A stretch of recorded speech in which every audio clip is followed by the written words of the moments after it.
Itoophiyaan qarqara daangaa galaana irratti waan hin argamneef hirmaannaa galaana hamuu akka dhaabdu Masrii fi Eertiraan marii waliin taasisan booda ibsa baasaniin akeekkachiisan.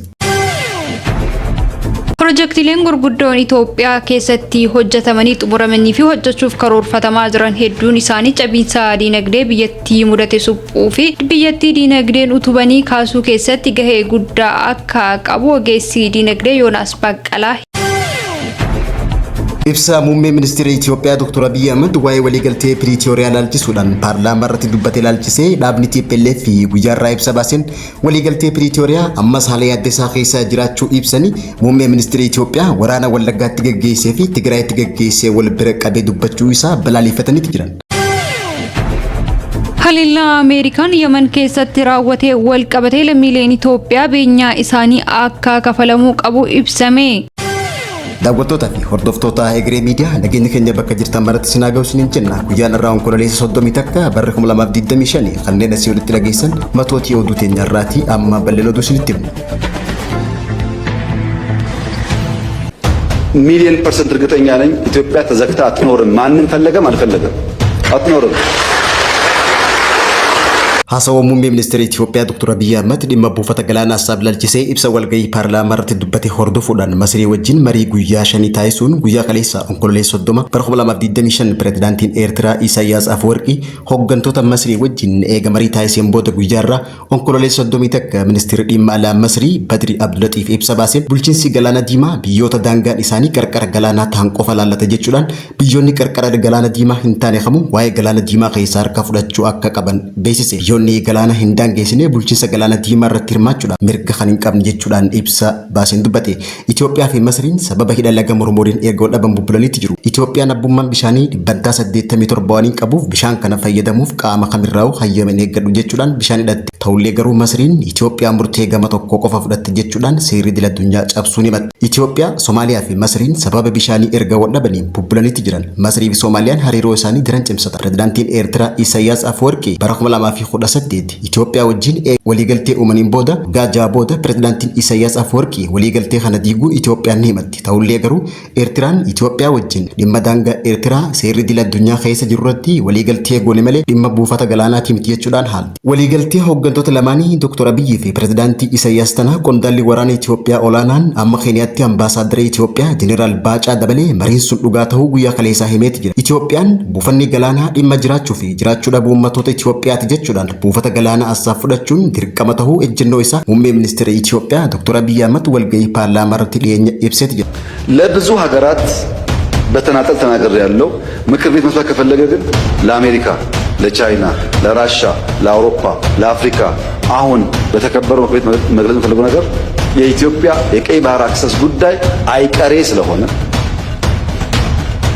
Pireezidaantiin Isaayyaas Afwerqii haasawaa muummee ministeera Itoophiyaa kana hordofuudhaan Masrii wajjin marii taasiseeti jira. Marii tanaan guyyaarraa ministeerri dhimma alaa Masrii Badri Abdulatiif miidiyaa Al Arabiyaa wajjin ibsa kanneen biyyoota Afrikaa keessa jiran keessaa kanneen qarqara galaanaa hin ta'in addatti Itoophiyaa maqaa kaasuudhaan Itoophiyaan bu'uura bulchiinsa galaana diimaa kamuu keessatti hirmaachuun fudhatama akka hin qabne cimsee dubbate. Masrii yeroo ammaan tanaa egeree bulchiinsa galaana diimaa ilaalchisee Suudi Arabiyaa wajjinis marii taasisaa jiraachuu beeksiseeti. Masrii fi Suudi Arabiyaan biyyoota qarqara galaanaa gurguddoo waan ta'aniif darii galaanaa murteessaa kana bulchuudhaa fi nageenyaaf tasgabbii isaa mirkaneessuuf itti gaafatamummaa jalqabaa akka qabanis ibseeti jira. Itoophiyaan hirmaannaa galaana diimarraa akka kaaftu akeekkachiisuudhaan pireezidaantiin Masrii Abdul Fattah Al-Siisiin dhiyeenyatti gara Eertiraa akka dhaquusu.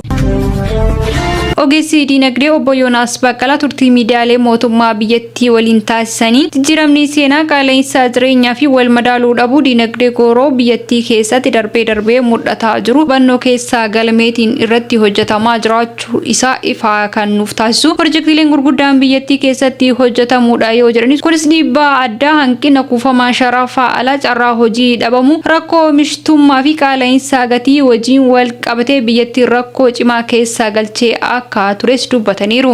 mootummaan jijjiiramaa hundeeffamuun jabiinsa diinagdee wal'aanuun diinagdee gooroo cimee akka itti fufuu qabu keessatti ijaarsi piroojeektiileen gurguddoon biyyattii hojjetaa jirtu gahee olaanaa qaba jechuudhaan obbo Yoonaas itti dabalanii kan eeran yoo ta'u keessumayyuu hidha haaromsaa guddicha biyyattii xumuramee dabalatee warshaan gaazii biyyattii keessatti oomishuu fi gaaziiwwan uumamaa lafa keessaa baasuu jiraachuu akkasumas qulqulleessituuwwan boba'aa warshaan xaa'oo buufanni xiyyaaraa Bishooftuu fi kanneen biroo ijaarsi isaanii piroojeektiilee meegaa jedhaman biyya keessatti hojjetamuuf karoorfatamanii jiranii fi kanneen hojjetamanii xumuran kunniin diinagdee biyyaa utubuu keessatti abdii guddaa akka irraa kaahamee jiruu fi ol ka'iinsaaf wantoota abdataman ta'uu isaanii eeranii jiru. Piroojeektiileen kunniin galtee waliinii ta'uu sharafa biyya alaa hambisuun oomishaawwan biyyoota alaa irraa galan xiqqeessu asii Itoophiyaan gara biyyoota alaatti baastu xiqqeessuun gamatti carraa hojii uumuu fi ce'umsa teekinooloojii mirkaneessuu keessatti gahee guddaa qabaachuu kan ibsan yoo ta'u piroojeektiin kunniin yoo xumurame ardii Afrikaa misooma walitti hidhamiinsa tasgabbii dhabuu diinagdee addunyaa dandamachuuf gargaaruu keessatti gahee inni qabu olaanaadha jedhanii piroojeektiileen kunniin Itoophiyaa bira darbee biyyoota ollaa Itoophiyaa gaanfa Afrikaa keessatti argaman hedduu isaanii fayyadamoo kaasuu akka danda'us eeranitti jiran.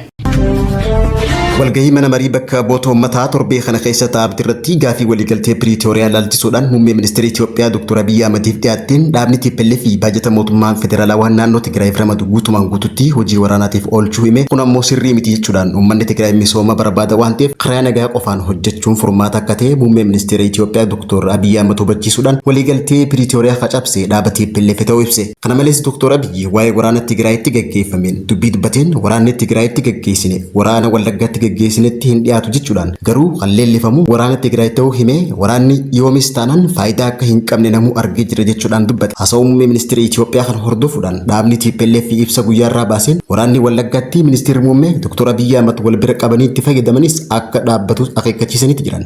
Erga waraanni Tigraay sadaasa bara 2020 jalqabe hanga sadaasa bara 2022tti waliigalteen xumuramutti lammiileen nagaa 100,000 lakkaa'aman ajjeefamanii hedduunis madaa'uu kan yaadachiisee paartiin kun waraanni marsaa biraa Tigraayitti ka'uu maluuf yaaddoo qabanis ibsanitti jiran. Naannichatti lola waggaa lamaatiin gaagaamni jabaan ga'uu yaadachiisanii wallabdee hidhannoo biraa dandamachuu hin danda'u jechuudhaan haasawni muummee ministeera Itoophiyaa kun akeeka lola lammadaa labsuuti jechuudhaan seerataniiti jiran. Haa ta'u malee baatii fulbaanaa keessa ministeerri dhimma alaa Itoophiyaa Dr. Geediyoon Ximeexiyoos waraqaa barreessaa olaanaa dhaabbata mootummoota gamtoomanii Antiiniyoo Guutereesitti barreesseen dhaabni TPLF fi qindoomina mootummaa Eertiraa wajjin ta'uudhaan humnoota faannoo Amaaraa wajjin kaaba Itoophiyaatti jeequmsa uuman jechuudhaan lola walloo waldiyaatti ta'e akka fakkeenyaatti fudhachuun himachuun ni yaadatama.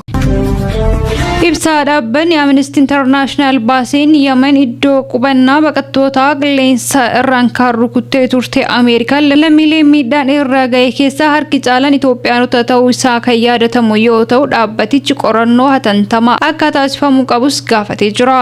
Akka dubbii himaan dhaabbatichaa ibsanitti lammiileen Itoophiyaa haleellaa kanaan lubbuu isaanii hafan 18 qofa ta'uu kan ibse yoo ta'e kana keessaa 14 miidhaa cimaan irra gahee jiraachuu himuun haleellaa raawwatame ture kanaan baqattoonni 68 ta'an lubbuu isaanii yoo dhabahanii 56 kan ta'an immoo miidhaan qaamaa guddaan irra gahuu fi lammiileen biyyoota biraa keessa jiraachuu kan hime yoo ta'u maatiiwwan lammiilee miidhamanii kanneeniif beenyaan kafalamuu akka qabus eeree jira.